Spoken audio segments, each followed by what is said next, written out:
गदर में सनी देओल ने पाकिस्तान में जो हैंडपंप उखाड़ा था उसे पाकिस्तान आज तक ढूंढ रहा है और इस बार सनी पाजी हैंडपंप उखाड़ते नहीं हैं, बस उसे देखते हैं और पाकिस्तानी दुश्मनों के पसीने छूट जाते हैं। तो दोस्तों, गदर एक इमोशन है और गदर 2 देखते हुए ये बात अच्छे से महसूस होती है। और जब तारा सिंह पाकिस्तान में दुश्मनों का बैंड बजाता है और हिंदुस्तान जिंदाबाद के नारे लगाता है तो पूरा थिएटर तालियों से गूंज उठता है। तो दोस्तों, आज हम एक्सप्लेन करने वाले हैं गदर 2 मूवी को, तो वीडियो को शुरू करते हैं। और अगर वीडियो अच्छा लगे तो वीडियो को लाइक जरूर कीजिएगा और इसी तरह के वीडियोस पाने के लिए आप हमारे इस चैनल को सब्सक्राइब कीजिएगा ताकि आपको इसी तरह के लेटेस्ट और फ्रेश कंटेंट मिलते रहे। तो सबसे पहले तो मैं आपको गदर फिल्म का एक छोटा सा रिकैप बता देता हूँ। हाँ, आपने वो फिल्म जरूर देखी है, लेकिन यहाँ पर पुरानी यादें ताजा करना जरूरी है। तो फिल्म गदर बंटवारे के दौर की कहानी थी। फिल्म का गुणसूत्र ये था कि बंटवारे के दंगा फसाद में अपने परिवार से बिछड़ी एक मुस्लिम लड़की सकीना हमलावरों का शिकार होने ही वाली होती है कि तभी एक ट्रक ड्राइवर तारा सिंह उसे आकर बचा लेता है और वहीं पर उसकी मांग भरकर उसे पत्नी भी बना लेता है। दोनों का एक प्यारा सा बेटा भी होता है जिसका नाम जीते होता है।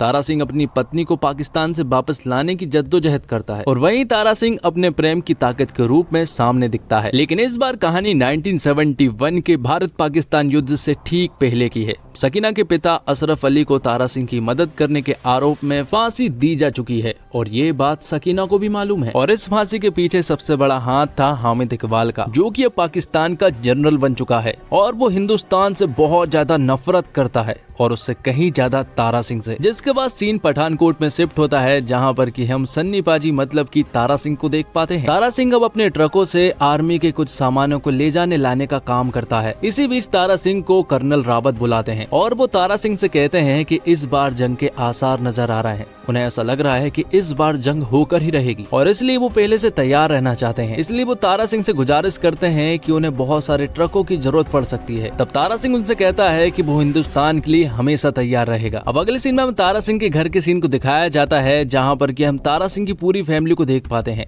जहाँ पर कि उसकी पत्नी सकीना और उसका बेटा जीते है। जीते का पढ़ाई में मन बिल्कुल भी नहीं लगता है, उसे तो एक एक्टर बनना है। लेकिन तारा सिंह ये नहीं चाहते हैं कि उसका बेटा एक्टर बने, बल्कि वो तो चाहते हैं कि उसका बेटा पढ़ाई करके अफसर बने। यहाँ पर जीते एक बाइक की भी डिमांड करता है, लेकिन तारा सिंह उससे साफ मना कर देते हैं, जिस बात से जीते नाराज हो जाता है और उनसे बात नहीं करता है, जिस वजह से तारा सिंह को बहुत ज्यादा बुरा लगता है। तो वो एक दिन उसके जन्मदिन पर उसे एक बाइक गिफ्ट कर देता है, जो देखकर जीते को बहुत ज्यादा अच्छा लगा था। अब कुछ दिनों के बाद तारा सिंह फिर से जीते को समझाता है। वो उसे कहते हैं कि मैं नहीं चाहता कि तू भी मेरी तरह ड्राइवर बने। तारा सिंह और सकीना अपने बेटे जीते को बहुत ज्यादा चाहते हैं, उसकी हर एक मनोकामना को वो पूरी भी करते हैं। वो बात कर ही रहे थे कि तभी कर्नल रावत का तारा सिंह के पास कॉल आता है। कर्नल रावत तारा सिंह को बताते हैं कि दुश्मनों ने हमारे ऊपर हमला कर दिया है और वो बहुत ही तेजी से आगे भी बढ़ रहे हैं और आगे जो हमारे सोल्जर्स हैं उनके पास असला बारूद खत्म होने वाले हैं। तो तुम्हें ट्रकों के द्वारा असला बारूद को उन सोल्जरों तक पहुंचाना है। लेकिन अभी भी एक सोल्जर को तारा सिंह के ऊपर डाउट था कि आखिर तारा सिंह ये काम कर पाएगा या फिर नहीं। तब तारा सिंह उससे कहते हैं कि दुश्मन से पूछना कि आखिर तारा सिंह कौन है। तब तारा सिंह अपने साथियों के साथ मिलकर ट्रक के द्वारा सोल्जरों तक असला बारूद पहुँचाने लगता है। लेकिन यहाँ पर दुश्मन उन ट्रकों को रोकने की कोशिश भी करते हैं, जिस वजह से कई सारे ट्रक जो है वो सोल्जरों तक नहीं पहुंच पाते। लेकिन तारा सिंह का ट्रक जो है वो सोल्जर तक पहुंच जाता है। वो उन्हें असला बारूद डिलीवर करता है और साथ ही इस जंग में हिस्सा भी लेता है। तारा सिंह देखता है कि दुश्मन हमारे सोल्जरों के ऊपर पूरी तरह से हावी है। तब तारा सिंह उन दुश्मनों के ऊपर भूखे शेर की तरह टूट पड़ता है और उन सभी लोगों को बेरहमी से मार देता है और इस तरह से हमारे सोल्जर्स आगे बढ़ने लगते हैं। लेकिन दरअसल में ये पाकिस्तान की चाल थी। जैसे ही हमारे सोल्जर्स आगे बढ़ते हैं तो वो हमारे ऊपर एक जोरदार हमला करते हैं, जिस वजह से ढेर सारे सैनिक मारे जाते हैं और जो तारा सिंह के साथ साथ ही गए थे उनमें से भी बहुत सारे लोग मारे जाते हैं। जिसके बाद मालूम चलता है कि इस हमले के दौरान तारा सिंह के साथ उसके कई साथियों को बंधक बना लिया गया है। बहुत दिनों तक जांच पड़ताल के बाद भी ये मालूम नहीं चल रहा था कि आखिर तारा सिंह और उसके साथी कहां पर है।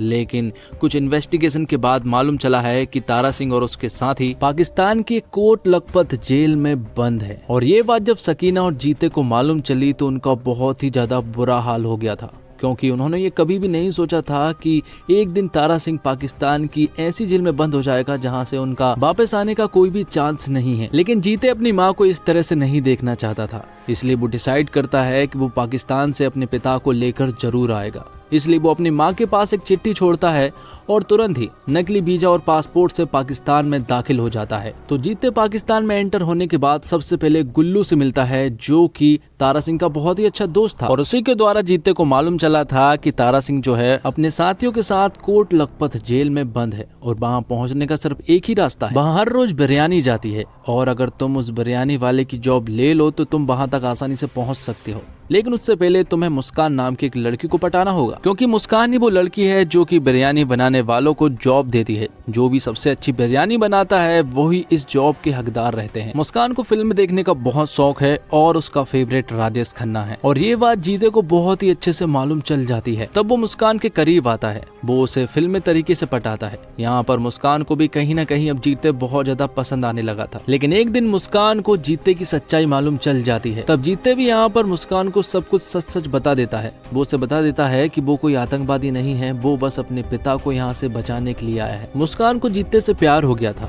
तब यहाँ पर मुस्कान भी जीते का साथ देती है। कुछ दिनों के बाद ईद थी और सभी कैदियों को बाहर लाकर सिमैया खिलाई जा रही थी। हमीद इकबाल सभी कैदियों को बाहर लाता है, लेकिन यहाँ पर इन कैदियों में तारा सिंह नहीं था। ये देखकर जीते को बहुत अजीब लगा। तभी उसे मालूम चला कि एक कैदी जो है वो अंडर जेल में है, क्योंकि वो बहुत उत्पात मचा रहा था। तब यहाँ पर जीते किसी तरह से उस जेल में पहुंच तो जाता है, लेकिन जीते को वहां जाकर मालूम चलता है कि उस जेल में तारा सिंह नहीं बल्कि कोई और है। लेकिन इसी चक्कर में जीते उन लोगों के हाथ पकड़ा जाता है। वैसे तो कई दिनों से एक ISI के लोगों की नजर जो है वो जीते पर थी, लेकिन इस बार हमीद इकबाल ने जीते को पकड़ लिया था। हमीद इकबाल यहाँ पर जीते को बुरी तरह से मारता है और उससे कहता है कि अब तू यहाँ पर मरेगा और तेरा बाप भी मरेगा। हमीद इकबाल जीते को बता देता है कि तेरा बाप तो यहाँ पर नहीं है, लेकिन तेरे यहाँ पर होने के कारण उसे तो यहाँ पर आना ही होगा। तब जीते उससे कहता है कि ये दुआ करना कि मेरा बाप यहाँ पर ना आए, क्योंकि अगर वो यहाँ पर आ गया ना और उसने मुझे इस हालत में देख लिया तो वो तेरे इतने चीथड़े करेगा कि पूरा पाकिस्तान नहीं गिन पाएगा। जिसके बाद सीन शिफ्ट होता है पठानकोट में, जहाँ पर की सकीना जो है वो तारा सिंह की तरफ दौड़ रही थी। यहाँ पर हमें मालूम चलता है कि दरअसल तारा सिंह वापस आ चुका है, और तारा सिंह बताता है कि जंग के दौरान वो दुश्मनों के हाथ नहीं पकड़ाया था, बल्कि वो तो बेहोशी की हालत में नदी से कहीं दूर निकल गया था। वहाँ के कुछ लोगों ने उसे हॉस्पिटल ले गए, लेकिन वो बहुत दिनों तक कोमा में रहा, और जब उसे होश आया तो वो यहाँ पर आ गया। जिसके बाद तारा सिंह को सकीना के द्वारा मालूम चलता है कि जित्ते पाकिस्तान में है। सकीना यहाँ पर तारा सिंह को सब कुछ बता देती है। ये सुनने के बाद तारा सिंह पूरी तरह से बौखला जाता है। उसे मालूम है कि वहाँ के लोग किस तरह से उसके साथ बर्ताव करेंगे। तब तारा सिंह डिसाइड करता है कि वो अपने बेटे जीते को पाकिस्तान से लेकर जरूर आएगा, और अगले ही दिन अपने सफर की तरफ निकल पड़ता है। जीते वहाँ से जो चिट्ठियां भेजता था वो सारी चिट्ठियां यहाँ पर तारा सिंह के पास थी, और वो सारी चिट्ठियों को पढ़ रहा था। और फिर कुछ समय के बाद तारा सिंह जो है वो लाहौर में एंटर हो जाता है। जब तारा सिंह वहाँ पर पहुँचता है तो वो देखता है कि यहाँ पर तो अलग तरह का ही माहौल बना हुआ है। यहाँ पर हिंदुस्तान के मुर्दाबाद के नारे लगाए जा रहे थे। दूसरी तरफ हम देखते हैं कि हामिद इकबाल ने जीते को पब्लिक के सामने रख दिया था। वो पूरी पब्लिक के सामने उसे देशद्रोह घोषित कर देता है। पाकिस्तानी पब्लिक के बीच में हामिद इकबाल ने उन लोगों के अंदर बहुत ज्यादा नफरत पैदा कर दी थी जीते को लेकर। तब सभी लोग चाहते थे कि अब जीते को फांसी हो, इसलिए जीते को यहाँ पर एक तोप से बांध दिया जाता है। जीते की हालत बहुत ज्यादा खराब थी। तब आखिर में जीते हामिद इकबाल से कहता है कि मरते हुए इंसान की आखिरी ख्वाहिश तो जरूर पूरी करते हैं। तब हामिद इकबाल जीते से पूछता है कि आखिर तेरी आखिरी ख्वाहिश क्या है। इतना बोलने के बाद यहाँ पर एंट्री होती है हमारे सन्नी पाजी मतलब की तारा सिंह की। तारा सिंह यहाँ पर आता है और तुरंत ही हामिद इकबाल से कहता है कि मेरे बेटे को छोड़ दो, तुम्हें मैं चाहिए था तो मैं यहाँ पर आ गया हूँ। लेकिन हामिद इकबाल यहाँ पर तारा सिंह से उल्टी सीधी बातें करता है और अब दोनों को मारने की बात भी कहता है। जिसके बाद हामिद इकबाल इस्लाम के बारे में तारा सिंह से उल्टी सीधी बातें करने लगता है। तब यहाँ पर तारा सिंह उससे कहता है कि अगर पाकिस्तानी लोगों को हिंदुस्तान जाने का मौका मिले तो आधे से ज्यादा पाकिस्तान खाली हो जाएगा और तुम्हें भीख मांगने के लिए कटोरा भी नहीं मिलेगा। ये बात सुनने के बाद हामिद इकबाल को गुस्सा आ जाता है और वो यहाँ पर तारा सिंह और जीते को मारने का ऑर्डर दे देता है। लेकिन यहाँ पर तारा सिंह बौखलाकर सभी को मार गिराता है और अपने बेटे जीते को लेकर यहाँ से भाग निकलता है। लेकिन अब पाकिस्तानी सोल्जर्स तारा सिंह और जीते के पीछे पड़ जाते हैं। यहाँ से वो दोनों किसी तरह से भाग तो निकलते हैं, लेकिन अभी भी वो उनका पीछा कर रहे थे। तब यहाँ पर तारा सिंह बौखलाते हुए सभी के सामने आता है और उन सभी को मार गिराता है, क्योंकि तारा सिंह अपने आप में एक आर्मी है। कुछ टुकड़ियों को तो तारा सिंह इतनी बेरहमी से मारता है कि कुछ लोग तो तारा सिंह को देखकर ही वहाँ से भाग निकलते हैं, क्योंकि तारा सिंह का ये रूप पूरी तरह से गदर मचा देता है। तो अब तारा सिंह का पूरा ध्यान दुश्मनों से लड़ने में था। वहाँ दूसरी तरफ कुछ लोग ने यहाँ पर जीते को पकड़ लिया था, पर जीते यहाँ पर उनसे जैसे तैसे फाइट करके उनसे दूर भाग निकलता है। लेकिन वो तारा सिंह से भी अब दूर हो जाता है। लेकिन अब तारा सिंह को जीते की चिंता होने लगी थी, क्योंकि उसे ऐसा लग रहा था कि शायद उन लोगों ने जीते को फिर से पकड़ लिया है। तब तारा सिंह गली गली जाकर अपने बेटे जीते को ढूंढने लगता है। वहाँ दूसरी तरफ हम देखते हैं मुस्कान को, जिसके पास हामिद इकबाल आया था। और यहाँ पर हमें मालूम चलता है कि दरअसल में मुस्कान के परिवार वालों को हामिद इकबाल ने गन पॉइंट पर रख के यहाँ पर जीते के बारे में बहुत सारी उल्टी सीधी अफवाहें उड़वा दी थी और एक कागज पर मुस्कान के साइन भी ले लिए थे, जिस वजह से अब दोनों बाप बेटे जो हैं वो वांटेड बन जाते हैं। लेकिन अब मुस्कान की फैमिली चाहती है कि यहाँ पर जीते और मुस्कान दोनों एक हो जाएं, और वो तारा सिंह की भी मदद करने के लिए मान जाते हैं, क्योंकि उन्हें मालूम चल गया था कि जीते और तारा सिंह बिल्कुल सही है। तो यहाँ पर मुस्कान के फैमिली वाले मुस्कान समेत जीते और तारा सिंह को एक खुफिया रास्ते के द्वारा हिंदुस्तान भेजने का प्लान बनाने लगते हैं। लेकिन ये बात कहीं ना कहीं हामिद इकबाल को मालूम चल जाती है, और हामिद इकबाल तारा सिंह, मुस्कान और जीते को पकड़ लेता है। वो उन्हें बॉर्डर के पास ले जाता है और यहाँ पर वो उन्हें बुरी तरह से मार रहा था। जिसके बाद हामिद इकबाल तारा सिंह के पास जाता है और तलवार की नोक पर बोझ से कहलवाता है कि हिंदुस्तान मुर्दाबाद के वो नारे लगाए। तब तारा सिंह हामिद इकबाल से कहता है कि अगर मैं ये बात कह भी दूं तब भी हमारा हिंदुस्तान हमेशा आजाद रहेगा। और साथ ही तारा सिंह हामिद इकबाल से ये बात भी कहता है कि अगर तुम सारे पाकिस्तानी मिलकर हिंदुस्तान मुर्दाबाद के नारे भी लगाओगे ना, तब भी ये बात सिर्फ बॉर्डर तक पहुंच पाएगी।